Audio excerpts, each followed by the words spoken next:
Assalamualaikum warahmatullahi wabarakatuh. Nama saya Arum Laksonuwati dengan NPM 196402778. Saya berasal dari Banjarmasin. Pasca meninggalnya Nabi Muhammad SAW, dengan nama Arum Laksonuwati, NPM 196402778, kelas reguler pagi 4B Banjarmasin, Fakultas Universitas Uniska. Kondisi masyarakat sepeninggalan Rasulullah SAW. Dalam cerita sejarah Islam diketahui bahwa Nabi Muhammad selalu sebagai Rasulullah juga sebagai pemimpin pemerintahan dan pemimpin masyarakat. Setelah beliau wafat, fungsi sebagai Rasul tidak dapat dialihkan kepada orang lain, karena fungsi Rasul merupakan hak prerogatif Allah, bukan wilayah kekuasaan manusia. Akan tetapi, sebagai kepala pemerintahan dan kepemimpinan masyarakat, posisi tersebut harus ada yang menggantikan. Oleh karena itu, pasca meninggal Rasulullah, terjadi kebingungan di kalangan masyarakat Muslim ketika itu. Bahkan di antaranya mereka tidak percaya kalau Nabi Muhammad sebagai seorang utusan Allah juga bisa wafat. Melihat gejala ini, Abu Bakar mendatangi kelompok tersebut dan langsung berpidato. Dalam pidatonya ia mengatakan, "Wahai manusia, siapa yang memuja Muhammad? Sesungguhnya Muhammad telah wafat. Tetapi siapa yang memuja Allah? Allah hidup selama-lamanya, tidak akan pernah mati." Sistem kepemimpinan khalifah. Persoalan pertama yang muncul ke permukaan setelah Nabi Muhammad wafat adalah persoalan suksesi. Siapa yang akan menggantikan kedudukan beliau sebagai kepala pemerintahan? Karena sejak Rasulullah menjadi pemimpin politik dan pemerintahan di Madinah, tidak pernah sedikit pun beliau berbicara siapa berhak menjadi penggantinya, apalagi menunjuk penggantinya kelak. Berbagai kebijakan pemerintahan Khulafaur Rasyidin. Kebijakan Abu Bakar As-Siddiq. Sebagai khalifah pertama, Abu Bakar menghadapi persoalan politik keagamaan, terutama penentangan di kaum murtad, memberantas nabi palsu, dan mereka yang enggan membayar zakat. Untuk mengatasi hal tersebut, Khalifah Abu Bakar melakukan musyawarat kepada para sahabat tindakan apa yang harus dilakukan. Kebijakan Umar bin Khattab. Periode Umar bin Khattab, beliau boleh dibilang periode yang cukup aman dan tentram. Tidak banyak pemberontakan yang terjadi. Bahkan dalam catatan sejarah Islam, periode kepemimpinan Khalifah Umar bin Khattab disebut sebagai masa yang cukup makmur, aman, dan damai. Ada dua arah kebijakan yang dilakukan Umar bin Khattab. Yang pertama, kebijakan internal, yaitu membangun sistem pemerintahan dalam negeri dengan membentuk departemen-departemen yang menangani masalah-masalah politik dan sebagainya.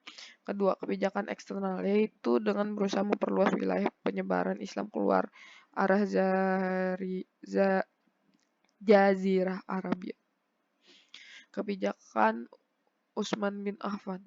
Suatu situasi sangat berbeda pada masa pemerintahan Khalifah Utsman bin Affan. Pada paruh pertama kepemimpinannya, negara berada dalam keadaan aman, damai, tentram, dan sejahtera, karena situasi sangat mendukung bagi usaha melanjutkan program pemerintahan yang dibuat oleh masa Khalifah Umar bin Khattab. Tetapi pada paruh terjadinya masa pemerintahannya, terjadi krisis kepercayaan yang menimbul konflik keperpanjangan. Kebijakan Khalifah Ali bin Abi Thalib. Sebagai Khalifah keempat, tampaknya Ali bin Abi Thalib menerus kebijakan yang pernah ditempuh oleh Khalifah Abu Bakar dan Umar bin Khattab. Ia menerapkan prinsip-prinsip Baitul Mal dengan tepat dan memutuskan untuk mengembalikan semua tanah yang diambil alih oleh Bani Umayyah ke dalam pembendaharaan negara.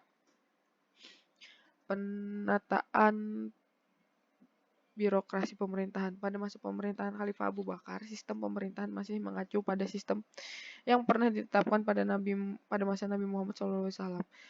Pada masa Nabi, pemerintahan bersifat sentralistik, di mana kekuasaan eksekutif, legislatif, dan yudikatif berada pada satu tangan.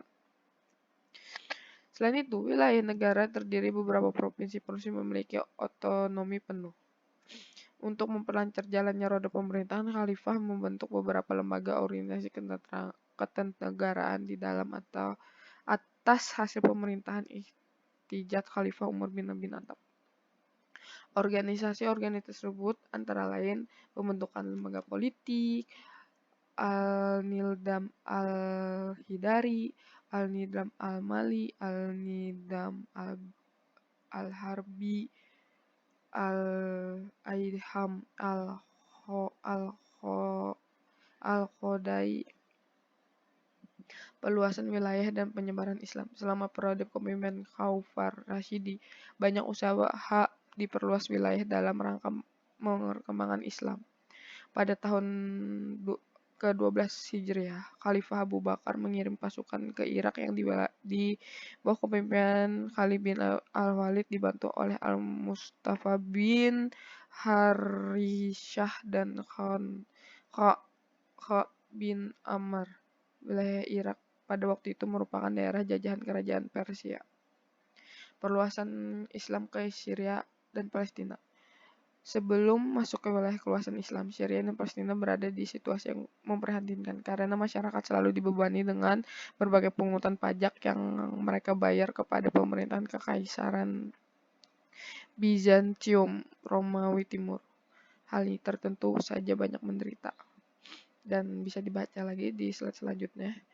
Perluasan wilayah Islam ke Irak Persia setelah Syria dan Palestina dikuasai, maka Khalifah bin Khattab melanjutkan usahanya memperluas pengaruh Islam ke Irak dan Persia. Sebenarnya, Irak sudah dalam kuasai tentara Islam pada masa pemerintahan Abu Bakar di bawah komando Panglima Khalid bin Al-Walid. Tetapi ketika pasukan Khalid meninggal, Irak dan membantu pasukan Islam lainnya di Syria, kesempatan digunakan orang Persia untuk mengusir umat Islam keluar dari Irak di bawah pimpinan Panglima Rustum. Oleh karena itu, Umar mengirim Sa'ad bin Khalid untuk mendukung kembali Irak dan Persia. Kesimpulannya, dalam catatan sejarah Islam klasik, persoalan pertama yang muncul menjadi masalah setelah wafatnya Rasulullah adalah soal suksesi. Persoalan ini muncul karena banyak pemimpinan Nabi Muhammad hingga akhir hayatnya beliau tidak memberi isyarat menunjuk kira-kira siapa yang akan menggantikan posisi sebagai pemerintah dan kepala negara. Persoalan ini sepenuhnya diserahkan kepada masyarakat muslim untuk melakukan proses pemilihan setelah dengan mekanisme yang didasari oleh prinsip-prinsip syura. Dengan mekanisme dan prinsip syura, akhirnya terpilihlah Abu Bakar sebagai pengganti jabatan Nabi Muhammad SAW. Metode pemilihan pemimpinan seperti itu terus berlanjut hingga pemimpinan khalif tersebut, yaitu Umar bin Khattab, Utsman bin Affan, dan Ali bin Abi Thalib. Kepemimpinan para sahabat yang empat ini dikenal dengan Khaufar Rasyidin yang berlangsung selama 30 tahun.